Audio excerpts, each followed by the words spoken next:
ఉన్న బంగారాన్ని విడిపించి ఆ రోజు ఆన్లైన్ రేటుకే మేము కొంటాం. Sharma gold company. Suman TV ప్రేక్షకులకి నమస్తే. మరి కొత్త సంవత్సరంలో అడుగుపెట్టబోతున్నాము. సెలబ్రేషన్స్ మాత్రమే చేసుకుంటే సరిపోద్దా? మనము అసలు ఈ సంవత్సరం ఎట్లుండబోతుంది అనే విషయం తెలుసుకుంటే చాలా బాగుంటుందని మాకు అనిపించింది. అందుకోసమే దానికి రైట్ పర్సన్ అయిన గురువు గారిని ఈరోజు పిలవడం, ఇన్వైట్ చేయడం జరిగింది మన స్టూడియోకి. ఆయన్నే మీ అందరికీ బాగా పరిచయం ఉన్న ప్రముఖ ఆస్ట్రాలజర్ అయ్యప్ప శ్రీకృష్ణ సుధి గారు. మరి గురుగారు నమస్తే. నమస్కారం అండి. 2025వ సంవత్సరం మరి మీనరాశి వారికి ఏ విధంగా ఉండబోతుంది? మీనరాశి వారి ఫలితాలు కూడా కొంత నిరాశజనకంగానే ఉన్నాయి. వీరికి ఒక్కొక్క గ్రహం ఒక్కొక్క రకమైన సమస్యను కలిగిస్తుంది. ఓకే. ముఖ్యంగా ఈ రాశి వాళ్ళకి చెప్పే ఒక శుభ ఫలితం ఏమిటి అంటే స్థాన మార్పు మంచిది. ఓకే. ఉన్న చోటు నుంచి స్థానం మారండి, తద్వారా వచ్చేసి కొంత మెరుగైన పరిస్థితులు మీకు కలుగుతాయి. అదేవిధంగా గురుడు తృతీయంలో విదేశీయానానికి కానివ్వండి, లేకుండా వచ్చేసి ఏదైనా దీర్ఘ ప్రయాణానికి కానీ అనుకూలమైన ఫలితాలు ఇస్తాడు. ఓకే.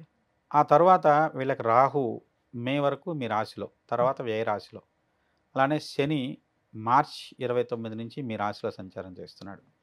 ఏళ్ళనాడు శని, ఆ శని సంబంధమైనటువంటి తీవ్రత ఈ రాశి ఈ సంవత్సరం గురి అవుతున్నది.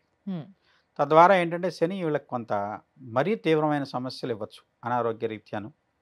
అలానే వచ్చేసి కొంతమంది వ్యక్తుల విషయాల్లో శస్త్రచికిత్సలు తప్పకపోవచ్చు, ఆపరేషన్స్ లాంటివి. చాలా వరకు అది కూడా ఏంటంటే దీర్ఘకాలికమైనటువంటి అనారోగ్యాలు, లేదంటే ఆకస్మికమైనటువంటి హృదయ సంబంధమైనటువంటి రోగాలు కానివ్వండి, లేదంటే వచ్చేసి ఏదైనా సరే గ్రంథులకు కూడా సంబంధించి రెండో అర్ధభాగంలో అయితే ముఖ్యంగా రవికి గురుడికి సంబంధించినటువంటి అనారోగ్యాలు సూచన, తద్వారా వచ్చేసి ఇబ్బంది పాలు ఎక్కువ చేసేటువంటి అవకాశం కనబడుతుంది. అయితే జలరాశులు, అందులోనూ ఏంటంటే గురుడు ఈ రాశ్యాధిపతి అర్ధాష్టమ స్థానంలో ఉన్నాడు, మిథునంలో ఉన్నాడు. తద్వారా ఏంటంటే వీళ్ళకు ఏదో జరగాలి, చేయాలనే తాపత్రయం ఉన్నా చేయలేకపోతారు. ముఖ్యంగా వీళ్ళకి ఏంటంటే మీనరాశి వాళ్ళకి ముఖ్యంగా ఉండే లక్షణం ఏంటంటే ఏదైనా వాళ్ళు చెప్పదలుచుకుంది కానీ చేయదలుచుకుంది కానీ వెంటనే చేయాలి. చేయలేదు, అది బయటికి రాలేదనుకోండి, వాళ్ళ లోపల లోపల దానికి తీవ్రమైనటువంటి సమస్యగా భావించి వాళ్ళకు వాళ్ళు ఇబ్బంది పడిపోతూ ఉంటారు. ఇలాంటి దానికి ఒక రకమైనటువంటి గురుబలాన్ని వీళ్ళు సాధించుకోవాలి. గురుడు అర్ధాష్టమంలో ఉండటం ఒక రకంగా చెప్పాలంటే స్థాన మార్పు కానివ్వండి, లేదంటే వచ్చే విదేశీయానానికి కానివ్వండి దోహదకారు అవుతాడు.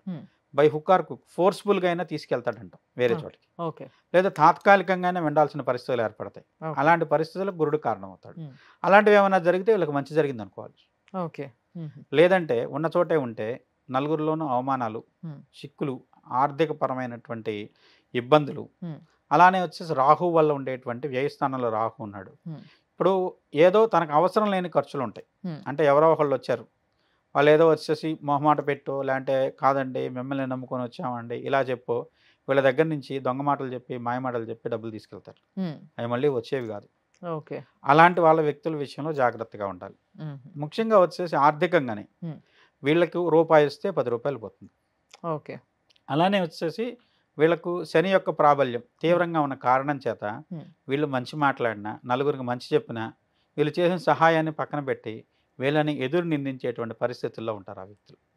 అంటే వాళ్ళు లబ్ధి పొందుతున్నారు వీళ్ళ నుంచి, కానీ నెపం వీళ్ళ మీదకి నెట్టి వీళ్ళని ఏదో రకంగా దోషులుగా చూపెట్టే ప్రయత్నం చేసి, తద్వారా వాళ్ళు వాళ్ళ యొక్క స్వలాభాన్ని వాళ్ళు ఒక ప్రత్యేకమైనటువంటి రక్షణను, లేదంటే వాళ్ళు తను ఎస్కేప్ అవ్వాలని ప్రయత్నం చేస్తారు. అలాంటి వ్యక్తులు ఈ సంవత్సరం వీళ్ళని బాగా ఇబ్బంది పెడతారు. ఇంత కష్టంగా ఉన్న ఈ సమయంలో మరి సినిమా వాళ్ళు ఏం చేస్తే బాగుంటుందంటారు? సినిమా రంగంలో ఉన్నటువంటి మీన రాశి వాళ్ళకు కూడా అనుకూలమైన కాలం కాదండి. అలానే వచ్చేసి కొంతమంది ఆకస్మిక ప్రమాదాలకు గురవుతారు. సినిమా రంగం కాదు, ఏ రంగమైనా సరే ఈ మీనంలో ఉన్న వాళ్ళకు ఒకవేళ పెట్టుబడి పెట్టారు, అది మొత్తం జీరో అవుతుంది, ₹1 కూడా తిరిగి రాదు. ఇప్పుడు కొంతమంది నాకు పెట్టుబడి పెడితే సగం వచ్చిందనో, లేకుంటే వచ్చేసి నష్టం లాభం లేని పరిస్థితి. కానీ మీనరాశి వాళ్ళకి ఈ సంవత్సరం అత్యంత గడ్డు కాలం కింద చెప్పచ్చు. శని ఈ రాశిలో ప్రవేశించడం, అందులో శని రాహువులు ఈ రాశిలో సంయోగంలో ఉంటారు. ఇద్దరు ద్రోహులు మన ఇబ్బంది పెడుతున్నారు అనుకో, మన పరిస్థితి ఏంటంటే ఇల్లు గుల్ల అవుతుంది. అలాంటి స్థితిలో రాహు శని ఇద్దరు ఈ రాశిలో ఉండి ఏప్రిల్ మే నెలలో, మే తర్వాత రాహు వ్యయంలోకి వెళ్తాడు. కానీ కుంభరాహు బలహీనుడు కాదు, అది ఇబ్బంది పెట్టే స్థితి.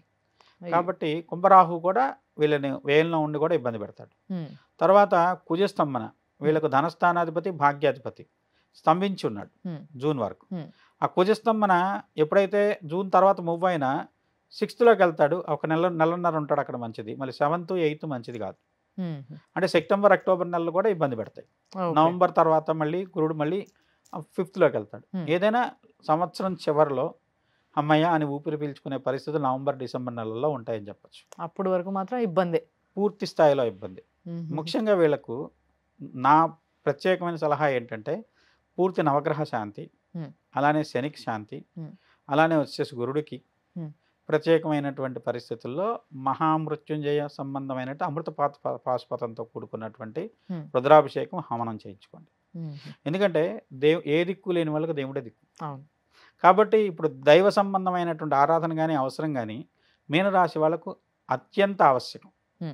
కాబట్టి వాళ్ళు తప్పనిసరిగా వాళ్ళ యొక్క రక్షణ కోసం, రక్షణ కలిగించడం కోసం, అలానే వచ్చేసి ఆత్మశాంతి కోసం, మనశ్శాంతి కోసం, అలానే వచ్చేసి వాళ్ళకు ఉండేటువంటి అనారోగ్య సమస్యల నుంచి దూరంగా అవటం కోసం, ఆర్థిక సమస్యలను దూరం అవటం కోసం తప్పనిసరి పరిస్థితుల్లో మృత్యుంజయ శాంతి, అలానే వచ్చేసి అమృత పాశుపతం ఆ విధానంలో కనుక చేసుకున్నట్లయితే వీళ్లకు అనారోగ్య సమస్యల నుంచి విముక్తి లభించవచ్చు. అలానే వచ్చేసి ఏదైనా కొంత తాత్కాలికంగా అయినా సరే స్థాన మార్పుని మీరు తీసుకోండి, తద్వారా మీకు లబ్ధి చేకూరే అవకాశం ఉంది. లేదంటే ఏ అనారోగ్య సమస్యలతోనో హాస్పిటల్లో ఉండాల్సిన పరిస్థితి, లేదంటే ఆ హాస్పిటల్లో ట్రీట్మెంట్ కోసం 6 నెలలు, సంవత్సర కాలం పాటు వేరే ఊళ్ళో ఉండాల్సిన పరిస్థితి అవైనా తటస్థిస్తాయి. కాబట్టి ఏమాత్రం బాగలేనటువంటి కాలం, పరీక్షా కాలం, బాగా ఇబ్బంది పడేటువంటి కాలం ఈ 2025 మీనరాశి వాళ్ళకు. రాజకీయ నాయకుల పరిస్థితి కూడా అంతే, చాలా అధ్వానంగా ఉంటుంది. అయ్యో, అంటే ఖచ్చితంగా వీళ్ళు గెలుస్తాం అనుకున్న చోట కూడా వీళ్ళు గెలవలేరు. అందువల్ల రాజకీయ నాయకులు కానివ్వండి, విద్యార్థులు కానివ్వండి, ఉద్యోగులు కానివ్వండి, మామూలు సాధారణమైనటువంటి స్థితిలో ఉండేటువంటి వ్యవసాయదారులు కానివ్వండి, వ్యవసాయదారులు పంట చేతికి అందే పరిస్థితుల్లో ఏ వరద వచ్చో వానొచ్చో కొట్టుకుపోతుంది. ఇలాంటి ఇబ్బందికరమైన పరిస్థితులు మీనరాశి వాళ్ళు ఎక్కువ అనుభవిస్తున్నారు.